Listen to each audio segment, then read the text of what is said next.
no creas que se me ha olvidado el problema de la ambivalencia. En el fondo no debe haberse quedado muy contento. De alguna manera la recochina conciencia debe haberle carcomido. Sin embargo, el lado malo vence el diablito, por así decirlo, ¿no? Y el angelito se va llorando, como decían nuestras abuelitas cuando éramos niños, ¿no? Pero esta ambivalencia afectiva es algo tan tremendamente difícil de enfrentar que en los próximos minutos me voy a ocupar. Bueno, somos ambivalentes.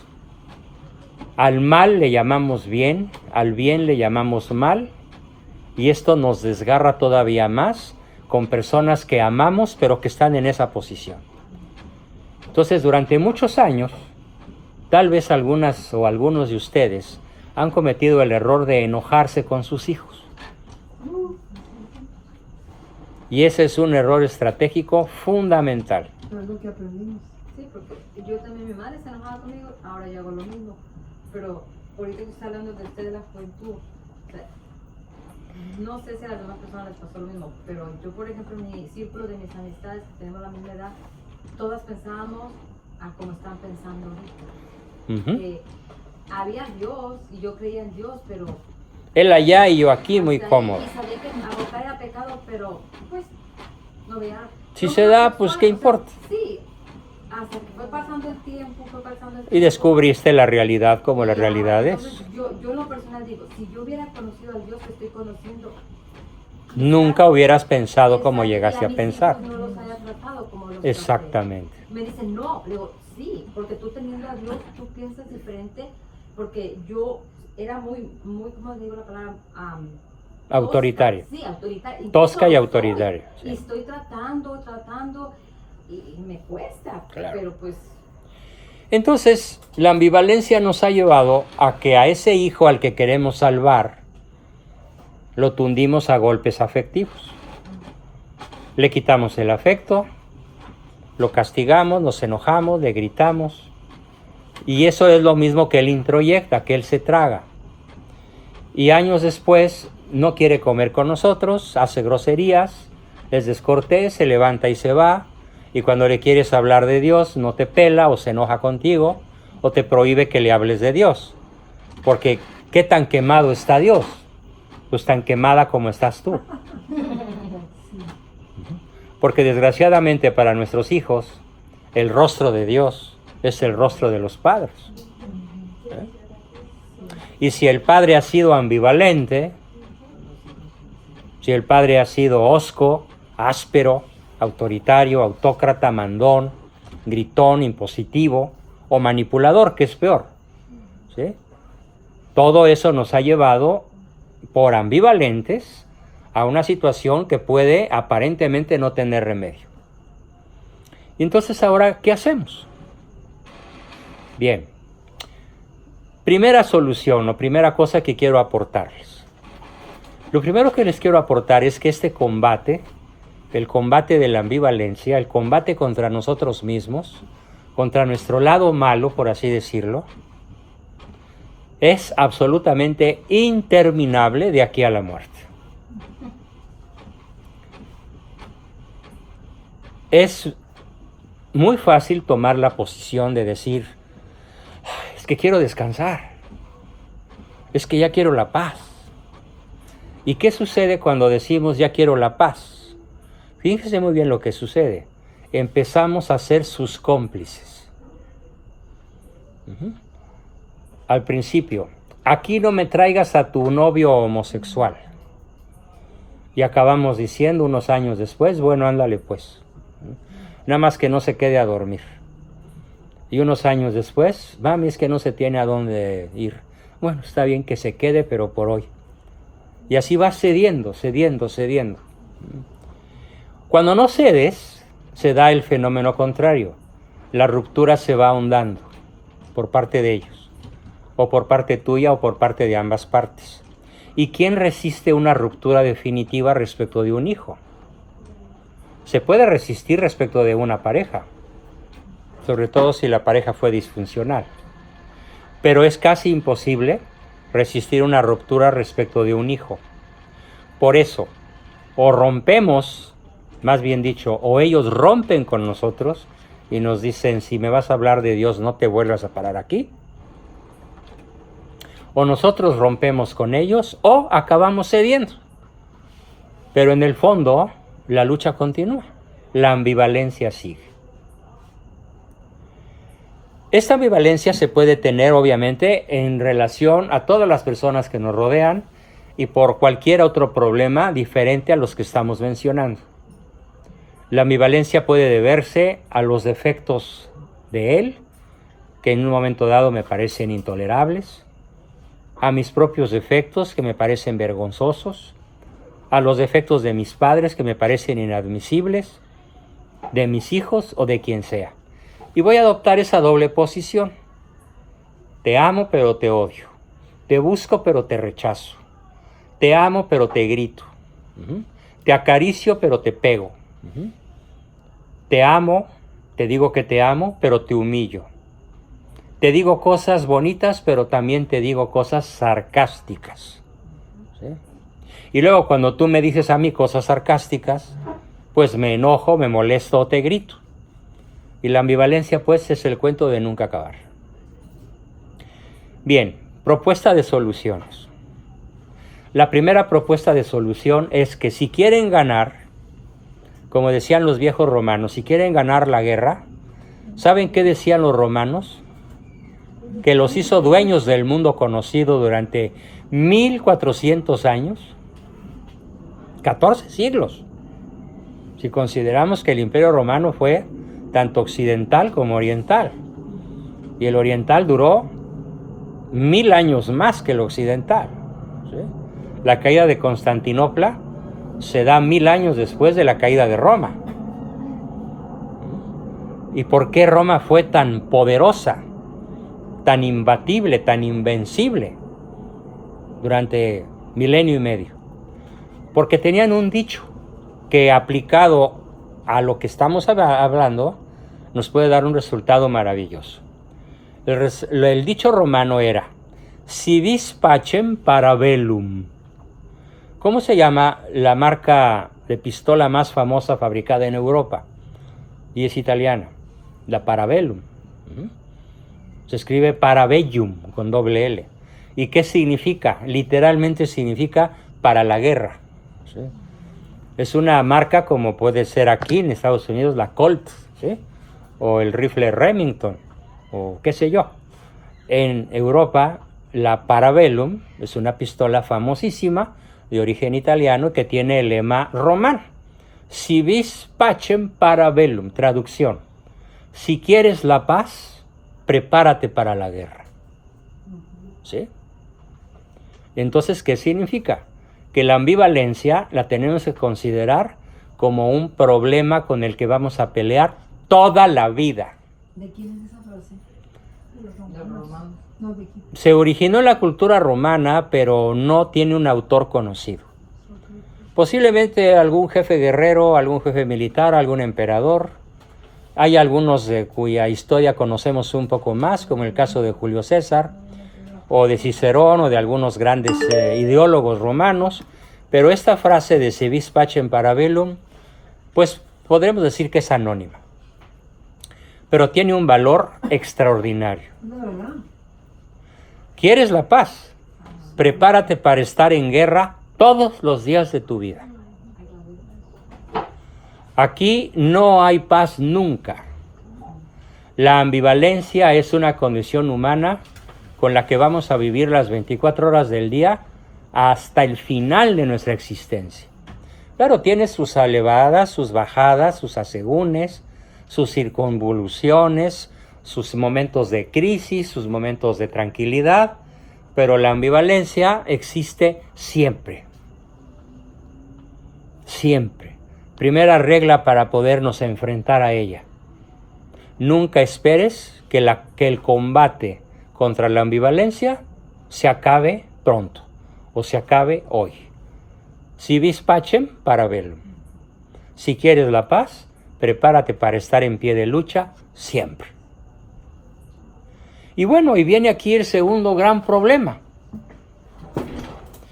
El segundo gran problema es que desde hace milenios, desde la vieja Grecia, pasando por Roma, y después por el medioevo, y después por el Renacimiento, y después por la Edad Moderna, y después aparecen los grandes psicólogos, como Freud, Adler, Jung, Ferenczi, Melania Klein aquí en California, o Carl Rogers aquí en California, al que por cierto 25 mujeres lo acusaron por acostarse con todas al mismo tiempo.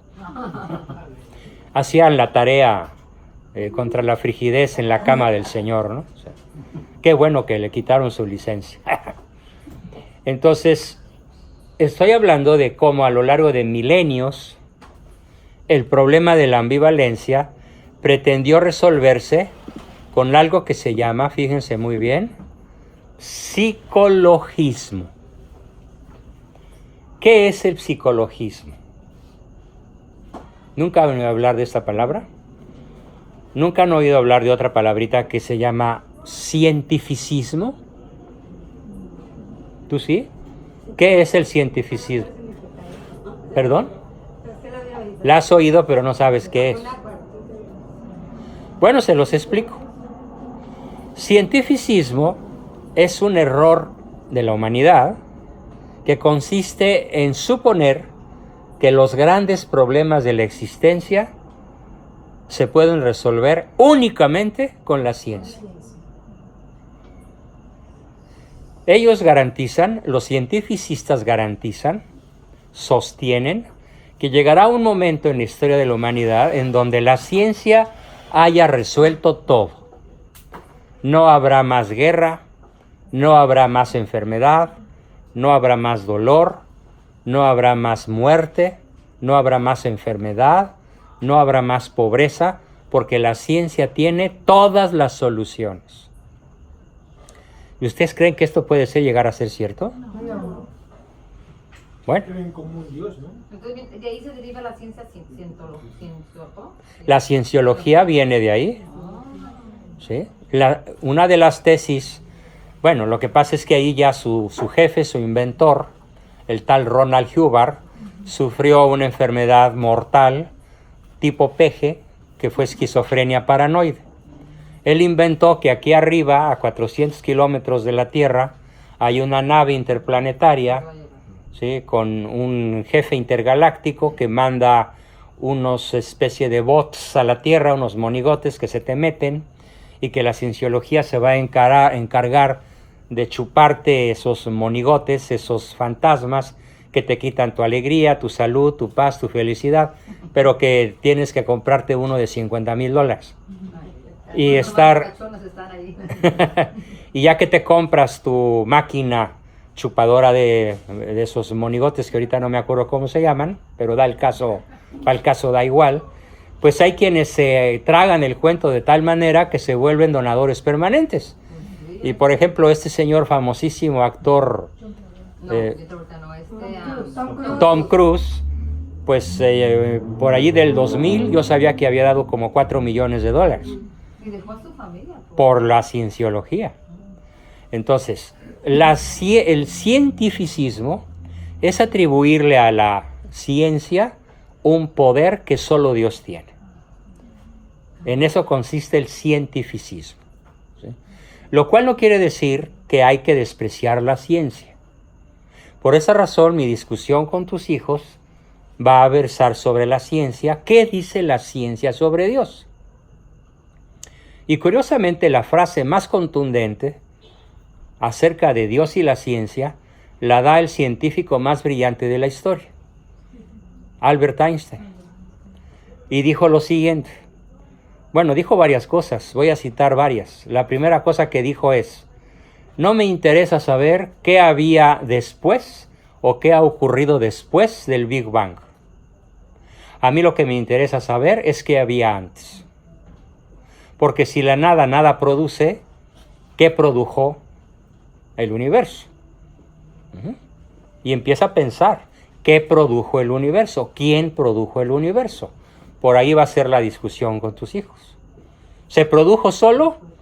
Bueno, pues es pensamiento mágico y solamente una persona enferma puede pensar que de la nada algo salga, pueda salir algo. Entonces, otra frase que dijo Einstein es: Dios no juega a los dados. La naturaleza no está hecha por azar. La naturaleza tiene un diseño inteligente. 3. Si tiene ciencia verdadera, este conocimiento nos va a acercar al autor de la ciencia, Dios. Y si no es ciencia verdadera, nos va a alejar de él. ¿Cómo llegó él a estas conclusiones? Sería el motivo de mi ponencia. ¿Cómo llega la ciencia? No el cientificismo, sino la ciencia a demostrar que Dios es. Claro que estoy seguro que muchos de sus hijos no van a aceptar el reto. No van a querer ir ni estar, ni me van a querer escuchar. ¿Por qué? Porque tienen miedo. Están equivocados. Claro. O tienen coraje. Están enojados con mamá o papá o con los dos. Y entonces no quieren escuchar argumentos que les puedan hacer salir de su error.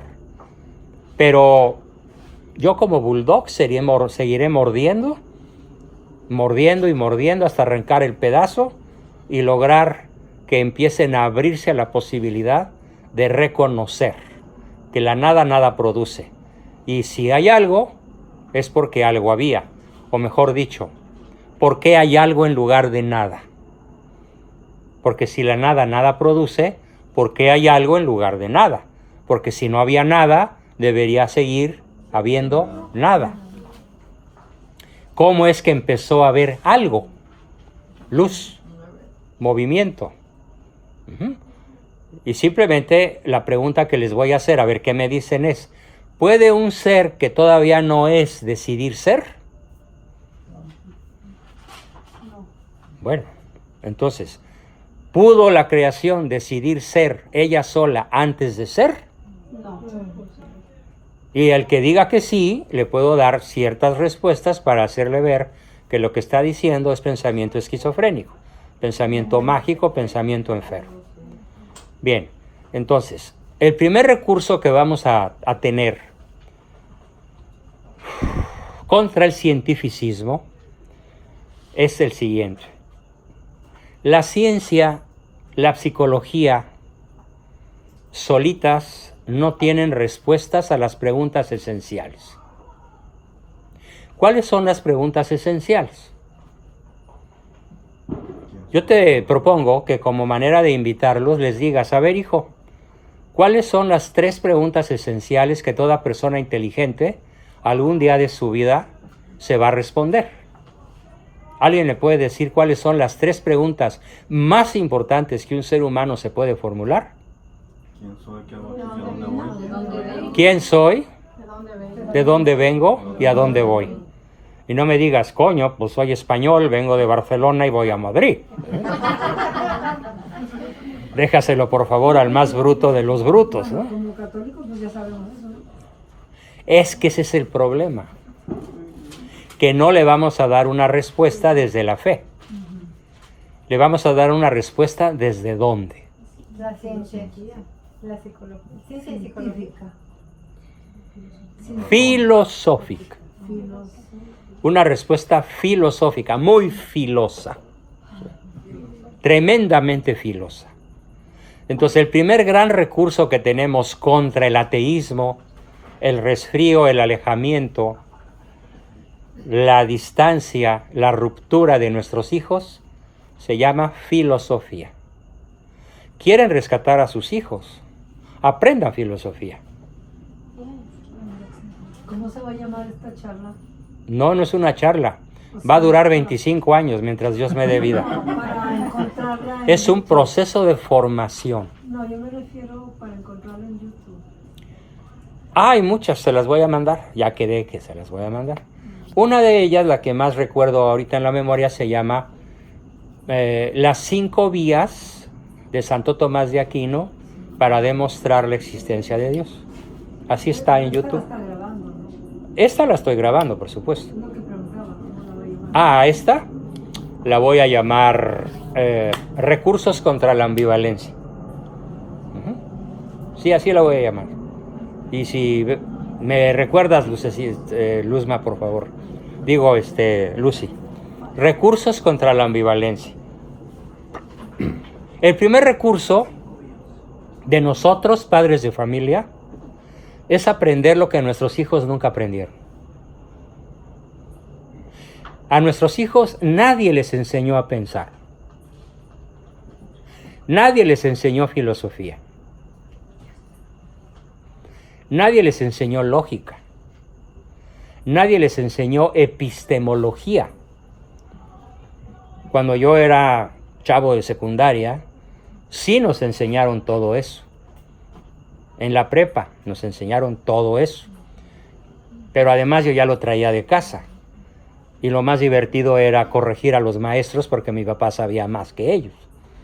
Entonces cuando ellos enseñaban algo y metían la pata o no tenían todas las respuestas, pues yo iba con mi papi, mira lo que dijo el maestro. Ay, hijo, dile bla, bla, bla, bla, bla, bla. Llévale este libro, llévale este artículo, escríbele esta carta. Y bueno, era arrollador, ¿no? Maravilloso. Tenemos la obligación y el privilegio, si queremos rescatar a nuestros hijos, de estudiar filosofía. ¿Por qué? Porque la filosofía es la única ciencia que tiene las respuestas a las preguntas más importantes. La filosofía sí nos va a decir de dónde viene el universo. Pero ojo, ningún astrónomo nos lo podrá decir. Ningún astrónomo sabe, en cuanto a astrónomo, de dónde viene el universo. El astrónomo solamente puede estudiar el universo cuando ya existe. Pero él no nos puede decir el universo viene de. No, es astrónomo, no es filósofo. Otra cosa, el biólogo no nos puede decir nunca de dónde viene la vida. Él nos puede decir cómo es la vida, pero una vez que la vida existe. No nos puede decir cómo surgió la vida en la Tierra. ¿Por qué? Porque no es campo de su competencia profesional. Es como si ustedes a un matemático les preguntaran cómo se maneja una neurosis, ¿sí? O si a un psicólogo como a mí me preguntaran fórmulas químicas que nunca quise aprender porque la química nunca me gustó, cosa de la cual ahora me arrepiento. Pero ya es muy tarde para empezar a estudiar química, ¿no? O sea, entonces, un remedio formidable es estudiar filosofía, leer filosofía. ¿A quién? ¿A qué filósofo? El principal de todos. Es gratis y está en la red. Se llama Santo Tomás de Aquino. Y su principal libro se llama Suma Teológica. Tiene muchísimo de teología, pero empieza por la filosofía. ¿Fortea, no? ¿Al padre Fortea? El padre Fortea no es filósofo. No. El padre Fortea es exorcista y en filosofía, si fuera mi alumno, le pondría un 4. No sabe. Tiene muchas deficiencias en cuanto a filósofo. ¿Sí? No dudo de su santidad, de su buena fe, de su excelencia como sacerdote, bla, bla, bla, lo que quieras. Pero no tiene una formación filosófica. El padre Fortea. Pretendió escribir una novela apocalíptica. Como novelista, es un excelente físico matemático. O sea, no tiene la menor idea de cómo se escribe una novela. Pero no se preocupen, no estoy criticando al padre en cuanto padre. En cuanto sacerdote, imparte la gracia, combate a los demonios, los echa del cuerpo humano cuando los encuentra por ahí. Es un hombre muy virtuoso, muy buena persona, pero él no enseña filosofía. Entonces él no enseña a pensar. El filósofo es el que enseña a pensar. Y dime una cosa, ¿por qué los jóvenes de hoy rechazan a Dios con tanta facilidad? Como eso de no me vuelvas a hablar o no vuelvas a venir a mi casa si me vas a hablar de Dios. porque no saben pensar. Entonces, ojalá encontráramos todos, o la mayoría, la manera de crear, aquí en Santa Ana o en Duarte o donde se Corona, a mí me da igual, ¿sí? Para mí todos Los Ángeles es lo mismo. Que hay que meterle hora y media a la chancla del coche, no importa. Hay que crear grupos en que se aprenda filosofía. Porque fíjense muy bien, ¿qué fue lo que primero quitó el arma masónica? ¿Qué fue lo primero que quitó la masonería de México? A los jesuitas. En 1767. ¿Por qué quitó a los jesuitas? De la educación del casi el 100% de la niñez y la juventud y la adultez mexicanas de esa época. Porque los masones sabían muy bien que dejando al pueblo en la ignorancia, un ratito después iban a votar por el Pejelopochtli. No solo iban a votar por Juárez, iban a votar por Vicente Guerrero, por Guadalupe Victoria, por todos los presidentes masones que ha tenido México, que han sido todos excepto 4. ¿Quiénes son los únicos gobernantes no masones que ha tenido México desde 1821?